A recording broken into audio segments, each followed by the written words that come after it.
we learn to live happily ever after. Well, good morning. This is our second week of our relationship series, and I hope that you didn't come back this week with sore ribs from last week's message. I had some people out there doing this, and it's like, okay, just easy, okay, be careful. We're going to back up just a little bit this week and kind of come back to where we were at the beginning and kind of bring us to a place where we need to be moving forward. And here's the thing. The reason we focus on this is not something I've really ever done. I've never done this with Living Faith at all, and having been here nearly 4 years, it's kind of a surprise. But we've been thinking about this for a long time, doing a relationship series, and because what we want is our marriages and our church family to be strong. When our marriages and our church families is strong, our families are strong.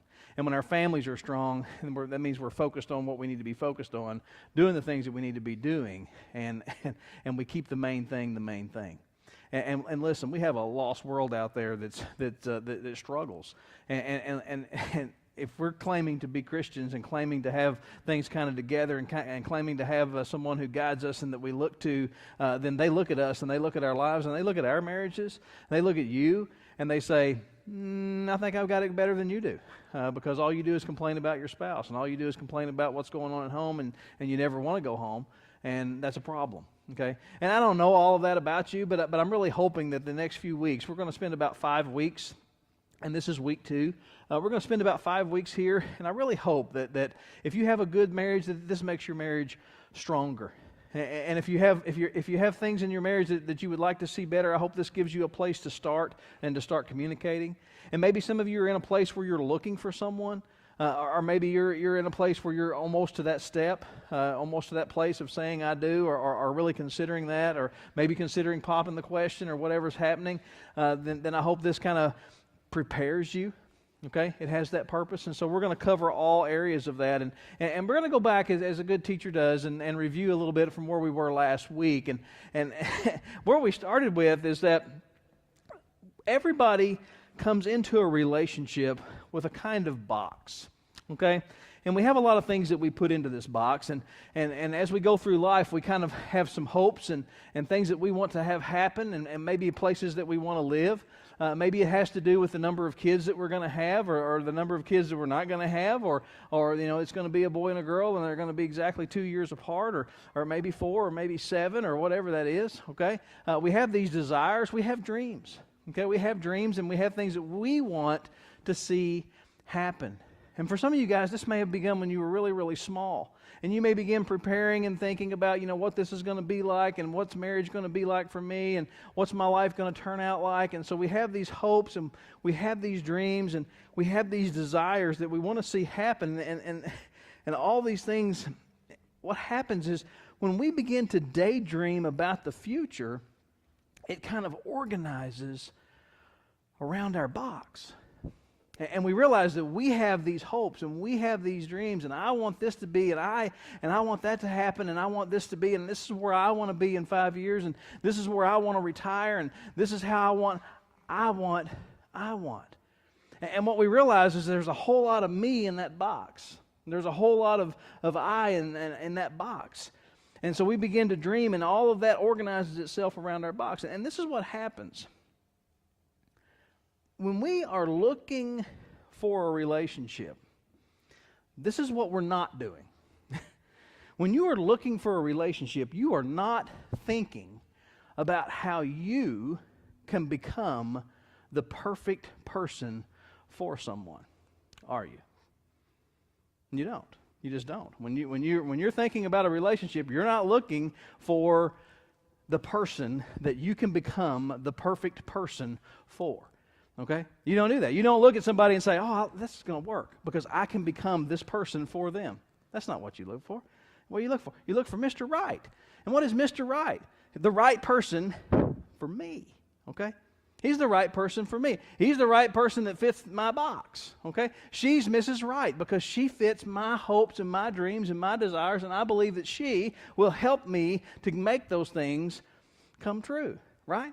We never look at a relationship and say, how can I become the person that person is looking for? Okay? That's not it. Okay? That doesn't work. It's not the way we do things. And we'll find out that we get it a little bit backwards. And this is what happens. We bring our box to the altar when we say I do. We don't really bring it and set it down anywhere, but we have it. We bring that box with us when we come, and we hand it. At some point in time, we hand that box to our spouse. And this is what happens. When we hand that box to our spouse, it's filled with all these wonderful hopes and dreams and desires of ours. But when they receive the box, it doesn't feel that way. When they receive the box, it feels like a box of expectations. And expectations are burdens. And expectations is responsibility. And all of a sudden it's like, here's my box of hopes, dreams, and desires. Now make it come true. Oh. And all of a sudden it's burdensome. And all of a sudden it feels heavy. And all of a sudden it's difficult. But the thing of it is our box seems perfectly reasonable to us.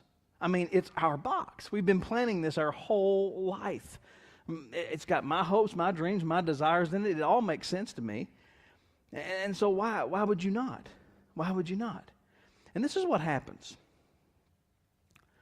As things go in life, when somebody hands you a box of hopes, dreams, and desires, and you receive it as a box of expectations, we tend to bribe each other. And you think, well, that just sounds mean. No, it's not. You know how it goes. We tend to bribe each other. If you do, then I will. And if I do, then you should. Right? It kind of goes that way. We go down that path. And this is where we left it last week. Because the thing of it is, so many marriages today, so many marriages, and particularly Christian marriages, have come to this place. And what happens is that we have people who will say to you, I'm committed to my marriage. Really? What about being committed to your spouse? You see, I want my marriage to work. And so when we become committed to the idea of marriage, or we become committed to the institution of marriage, we become committed to an idea or a principle, and we'll do whatever we have to do to keep it going. And we can make it happen for a long, long time. But it's not necessarily the most fulfilling relationship you'll ever be in. You see, we said last week, when eyes collide, when there's a whole lot of me in that box, when there's a whole lot of I in that box, when those eyes collide, these are the four things that we do. The first thing is we leave. All right? Happens about 52% of the time. All right? I don't know who you are, but this is not what I signed up for. You change horses, you change directions, you change in the middle of the game. I don't know what's happening here, but I'm out. Okay? I'm out. And that happens about 52% of the time as we leave. The second thing we do is we win. Okay? We win. And when we win, we have lots of methods for doing that. Okay? Because we try to begin to convince the other person that their way is the best way. And some of us have strong personalities. And we have the power of persuasion. And we're very convincing. Okay? Michaela, I'm going to pick on you this morning because my daughter has such power of persuasion. She has a gift, and I kind of think I know where it came from, but she is so good at what she does, and so I think it was Thursday night she comes in and she's like, hey, got to talk about this weekend. This is what we got going on. I was like, okay, let's get a schedule, let's get a plan. Okay, she said we are getting close to show season, and the barn is a mess, and we got to get that barn cleaned up. We got to get things going on. I'm like, yep, you're right. You're all over it. So she says, here's what I'm thinking. As soon as we get out of school on Friday, we're going to go eat Mexican. Got a couple of friends that are coming from Muhlenberg County wanting to go to this dance, and so we're going to go to the dance, and then we're going to come home. They're going to crash here. We're going to spend the night here. They're going to get up, and I told them they all had to be up by 1 o'clock, and then we are on the barn. And I'm sitting here going, let me see. Let me study this. You had me at barn. Cleaning out the barn on Saturday. That was the whole plan. That was the whole design. But I'm not sure how she turned cleaning out the barn into, I want to go to this dance, have my friends over on Friday night. But she did a masterful job of it. And that's what we did. And we didn't get anything done on the barn, okay? She has the power of persuasion. And so that's what we can do, is we take our box and we say, here, hey, this is what we're going to do. We're going to do this, and it's going to be great. And you're like, yeah, you had me at this, but I don't even know where I'm at. That's what we do, okay? And you have to be careful, because in every relationship you usually have that person. And they're so good. And they come in, and it's like, hey, this is what we got. Okay, this is what we're doing. Remember that car you said you wanted? Okay, this is what we're going to do. Is we're going to get a truck, okay? And because we're going to get the truck, and it's like, okay, and at the end of the day, we're buying a truck. And it's like, wait a minute, we started out talking about the car that I've always wanted, and now it's a truck. How did you do that? You see, we win. We win. When we win, this is what happens to the other side, is they conform. Okay? They conform. When we win, they conform. And sometimes it gets ugly. Sometimes it gets really tough because we want to win, and when we want to win, we will do whatever it takes to win. And that's when we coerce and convince and do whatever it takes. You see, this is what happens. When I hand you my box of hopes, dreams, and desires, all of a sudden, this is what's created. We create a debt-debtor relationship, okay? And that's where this bottom is, this compromise. So many relationships get stuck here. And for some of you may have left last week and thought, I thought that was the goal. I really feel bad because I thought compromise was the whole goal. And I'm sitting here going, what is he doing? Because he's wrecking my whole idea, telling me there's a better way, there's another way. You see, because compromise looks a whole lot like a debt-debtor relationship. And here's the thing about a debt-debtor relationship. A debt-debtor relationship is you owe me, okay? You owe me affection. You owe me to pay the bills. Well, you owe me the house that I wanted. Well, you owe me to keep it clean. Well, you owe me to do the dishes. Well, you owe me to take care of the kids. Well, you owe me to pick them up after school. Well, you owe me. You see where we're headed? A debt-debtor relationship. You owe me and I owe you. And it creates this debt-debtor relationship, and that's not how God intended it to be. It's not how He intended it to be. Because this is what happens. In our relationship, in our marriage, we begin to look and say, but that's what you're supposed to do. And so here's the thing. This is revolutionary. Question. How much gratitude do you give to people who pay you what they owe you? Okay? How much gratitude do you give to people that pay you what they owe you? Okay? If you have a loan at the bank, okay? Do you expect a guy like Andy Miller to get up on Monday morning and go through and look at everybody who made their payments on time that they owed the bank to call you up and say, hey, I just want to say, good job. Thank you for making that payment on time. Do you ever get those calls? No. You might get, when you make the payment, if you make it online, it'll say, thanks. Okay? All right? Thanks. All right? So whenever somebody pays you what they owe you, then that's what you get. When you go to the restaurant and you eat and it's good and it's fine and they say, here's your bill, and you pay the bill, what do they say? Holy cow, I can't believe this. You're paying us for this? No. This is what you owe. Thank you. Come again. Okay? This is what happens. When you pay somebody what you owe them, the gratitude that you receive in return for that, it's minimal. It's minimal. It's a thanks. It's politeness. Okay? You should say thank you.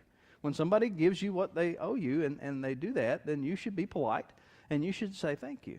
But listen, transition that to the marriage relationship. You see, this is what happens. We rarely express gratitude for what we have come to expect. We rarely express gratitude for what we come to expect. And so this is for couples that's been married 10 years, 20 years, 30 years, 40 years. You see, we rarely say thank you. You want to revolutionize your relationship? There are certain roles and responsibilities that we fulfill in a marriage. Every relationship you get into a routine. And a routine's good. I know it's good because I hear you talk about it all the time. When we miss for snow, parents come in and go, we'll be so happy when we get back into a routine. Okay? Because we like routine. We like schedule. We function well that way. We eat 3 meals a day, or we eat this, or we go to bed now, and we do those things. And so we're into a routine. And when we get into a routine, I do and you do. Okay? He does and she does. And she does and he does. And that's what we do.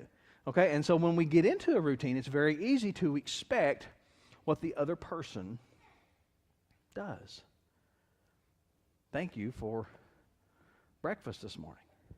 What? Thanks for fixing my breakfast this morning. But I fix it every day. I know. But I don't expect you to. Thank you. See, what in your marriage, what in your relationship is done for you every single day that you just take it for granted? You just take it for granted. You know, that will revolutionize a relationship, because here's the thing. When that happens in that situation, gratitude becomes minimal. And we seldom say thank you for what we expect, but this is what happens. Honey, do we have anything for breakfast? We always ask when it doesn't happen. We seldom say thank you for what we expect, but when it doesn't happen, we seldom say thank you. Do I have any clean socks? No. Okay. I always do the laundry. I know. But I never say thank you. But when it's not there, it's like, where is this? Honey, did this bill not get paid? It always did get paid. But you never said thank you when it did. When we come to expect it and we fail to express gratitude, because this is what gratitude says. Gratitude says, I didn't expect that, but I'm grateful for it. Okay? I didn't expect that, and I am grateful for it. Thank you for my ham biscuits on my way to school this morning.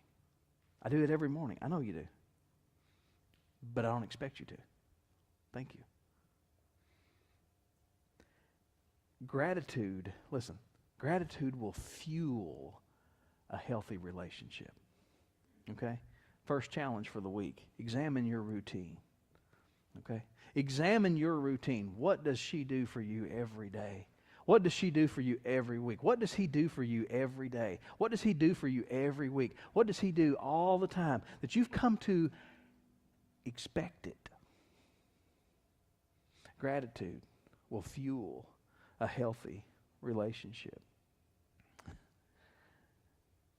A debt-debtor relationship, you actually eliminates unconditional love.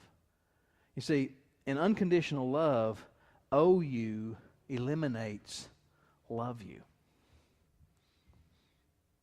In a debt-debtor relationship, owe you will eliminate love you.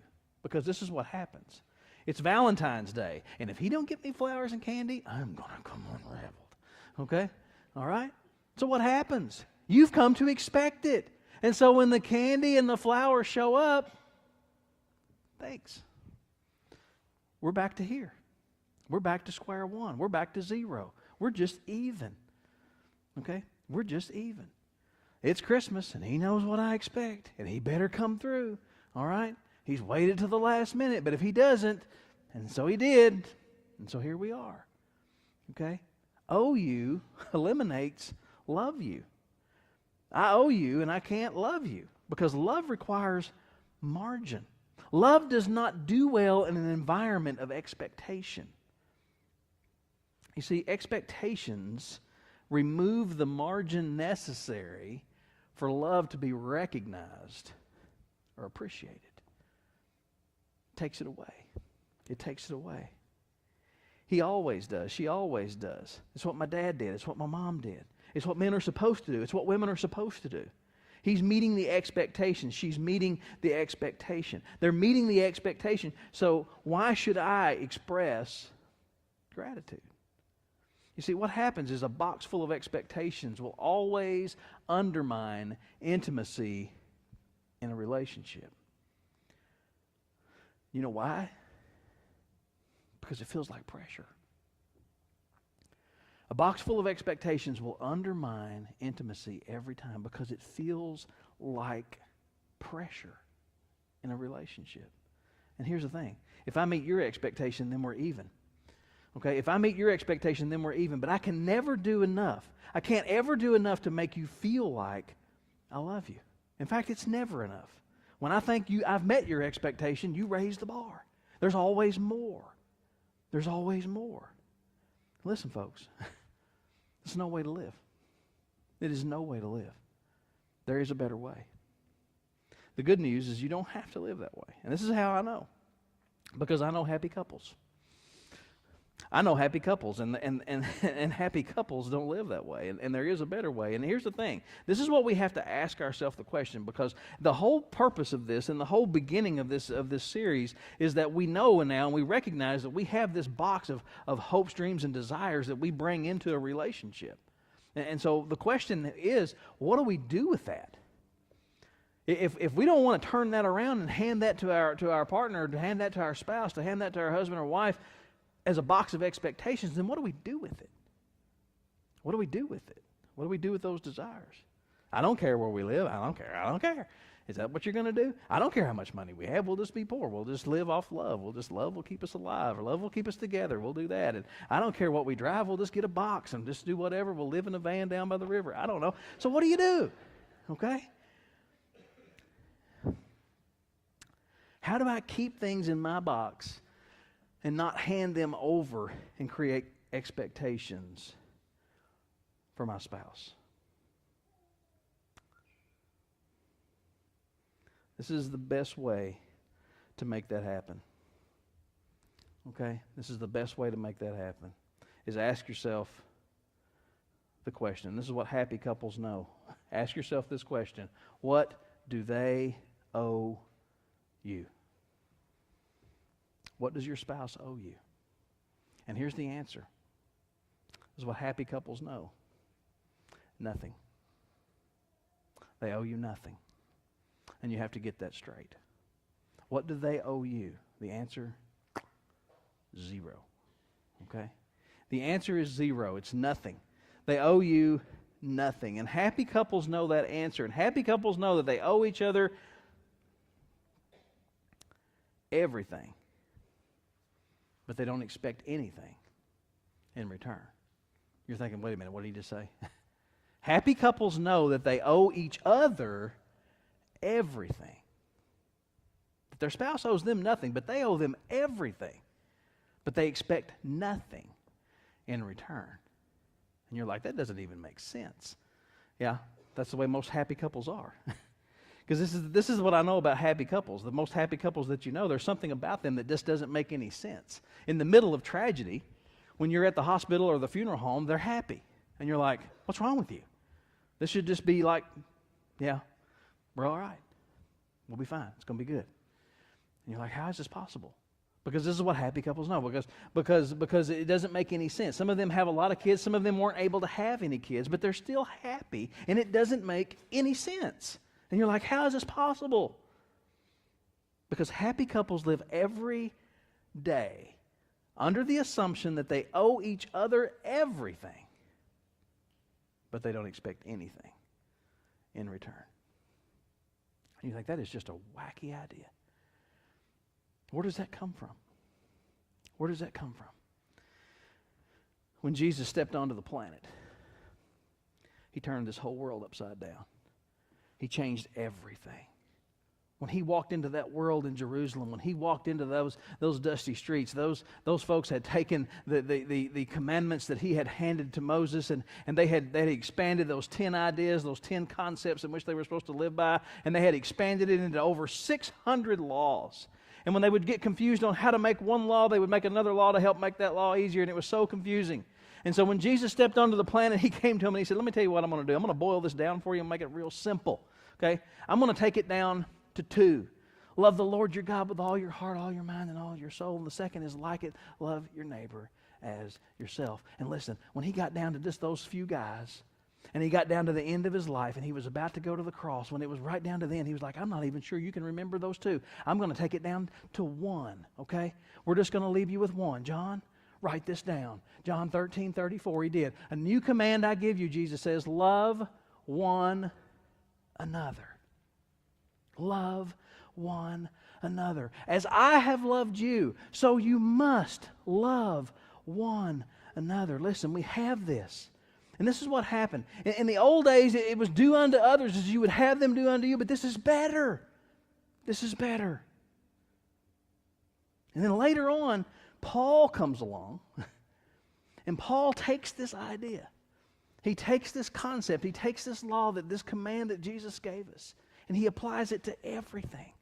He applies it to every relationship. And this is what happened. In the coming weeks, we're going to look at how he applied it. But for today, I want you to look at this. This is what Paul wrote to the Ephesians, chapter 5, verse 2. He says this, walk in the way of love, just as Christ loved us and gave himself up for us as a fragrant offering and a sacrifice to God. Walk in the way of love. What does that look like? What does that look like in a marriage? When we apply this to a marriage, this is what it looks like. It becomes a submission competition. It becomes a submission competition. Folks, it's a race to the back of the line. And you're like, that doesn't sound too cool. I like to be first. I want to be up front. I want what I want, and I want what's in my box. A submission competition is a race to the back of the line. And you're thinking, that just doesn't sound too appetizing. I'm not sure about that. It sounds miserable, and that's why so few people try it. But let me tell you something. This is what I know about happy couples. Those who do, they love it. They love it. Because it's the concept that he gave us in loving one another. I'm going to close today with a couple of ideas. And the first is this. What's in your box? What is in your box? What are your hopes? What are your dreams? What are your desires? You need to know. Okay, if you don't know, that's a problem. Okay? If you don't know and you're married, then this is what I believe has happened. You've conformed. And you've just given up. You've given up on any hope, you've given up on any dream, and you've given up on any desire. And so you live in a debt-debtor relationship, and after a while, it gets really weary. So what's in your box? You need to write that down. Where do you want to be in 5? Where do you want to be in 10? Where do you want to be in 20? What's God calling you to? What is he asking you to do? How are you using your talents, your gifts, the things that you're doing to glorify him? You need to ask those questions because you need a box. And you need to know what's in your box. And then the second thing, are you expecting someone else to carry your box around? Are you expecting someone else to carry your box around? You need to know that. You need to know that. This week I challenge you to walk in the way of love. To walk in the way of love. Look for those things that you have come to expect, but that you are not owed. Okay? Look for those things in your life that you have come to expect, but you are not owed. And I challenge you to express gratitude for them. It's a game changer. It's a game changer. You see, because when you live that your spouse doesn't owe you anything, but you owe them everything, it becomes a submission competition. Look, you don't owe me a thing, but I owe you everything. You see, when both people have the same attitude, it's powerful. It's powerful. And the last thing is this. Most of the time, this is what happens, and this is what makes it difficult sometimes to do relationship series and sermons and messages and studies, is because we get caught up in the, did you hear him? Did you hear him? Are you listening? Are you listening? We're going to sit down and watch this on YouTube because you didn't come with me this Sunday, and you got to hear this. You got to see this. Okay, look, let me tell you something. It starts with you. Okay? It has to start with you. When you begin to go to any type of marriage enrichment, any type of relationship enrichment, when you try to go into it with the attitude of, I hope this fixes him, I hope this fixes her, it's probably not going to work out good for you. Okay? But when you go into the attitude that she owes me nothing, he owes me nothing, I owe her everything, and I'm going to work on me, I'm going to look for the places in our marriage that I don't express gratitude, things that I've come to expect, that I've taken for granted, and I'm going to fix that. And I'm going to live in such a way as that I owe them everything, and I'm going to do everything that I can to fulfill that. Listen, it's a game changer. And the last and the most important is this. You can't submit to each other in marriage if you haven't submitted to the lordship of Jesus Christ in your life. Okay? If you have not submitted to the lordship of Jesus Christ in your life, you will never be able to submit to one another in a relationship. Okay? That's what Jesus was saying. Look, you got to love one another as I have loved you. And then he went and died for you. Okay? Are you willing to do that? Are you willing to do that? Are you willing to give your life for your spouse? You see, that kind of takes the boxes out of the way, doesn't it? When we live our life in such a sacrificial way that we're willing to die for our spouse, we're willing to give ourselves for them because they owe us nothing and we owe them everything, it's a game changer, okay? And we don't understand that unless we understand what Jesus did for us, what he did for you personally. You got to get that right first. You got to make that happen. Until you have that relationship right, this relationship will struggle. And you know where you are, and you know what you need to do. Let's pray. Father, we come before you this morning and we thank you that you care about our relationships, you care about our marriages, and you want us, Father. You want us to be strong. You want us to grow closer. And Father, you set the example for us. You told us, Lord. You told us right before you went to the cross.